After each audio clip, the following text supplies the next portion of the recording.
பெண்களும் 25 வயசுக்கு கீழே இருக்க இளைஞர்களும் வேணா வந்து விஜய் ஃபேக்டராக இருக்கலாம். நீங்கள் சிந்திக்க தெரிஞ்ச 30-35 வயசுக்கு மேலே இருக்கிறவங்க நிச்சயமாக விஜய்க்கு ஓட்டு போட்டிருக்க மாட்டாங்க. என்ன போட்டால் அது வேஸ்ட்டுன்ற எண்ணத்துக்கு வந்திருப்பாங்க. நீங்கள் மெட்ராஸில் எல்லா பக்கமும் வந்தீங்க. விஜய் கட்சியினுடைய பொதுச் செயலாளர் அவர் தான் விஜய் ஆட்டி படைக்கிறாரு. புஷி ஆனந்த் டி நகரில் நிற்கிறாரு.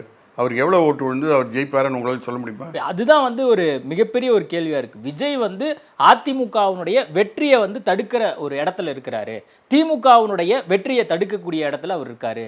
அதனால வந்து விஜயை நம்ம சாதாரணமாக எடை போடக்கூடாது, தாவேக்காவை சரியாக வந்து நம்ம எடை போடணும் அப்படிங்கிற ஒரு பார்வை தானே இப்போ வாக்கு பதிவு மூலியமாக நம்மளுக்கு கிடைக்கும். இல்லை, அவர் வாங்கக்கூடிய ஓட்டு அதிமுகவையும் பாதிக்குது, திமுகவையும் பாதிக்குதுன்னு சொன்னா அவரு தானே ஜெயிக்கணும். அவங்க கட்சி என்ன சொல்றாங்க, அடுத்த சிஎம்ங்கறாங்க, விஜய் தான் அடுத்த சிஎம்ங்கறாங்க. இல்ல, நீ யார் வேணாலும் சொல்லலாம், நீங்க சொல்லலாம், நான் சொல்லலாம், தம்பி சொல்லலாம், நான் தான் சிஎம், நான் தான் சிஎம், நான் தான் பிஎம், நான் தான் பிஎம், அதெல்லாம் பிரச்சனை. நீ அவருடைய பர்சன்டேஜ் ஆஃப் ஓட்டு வந்து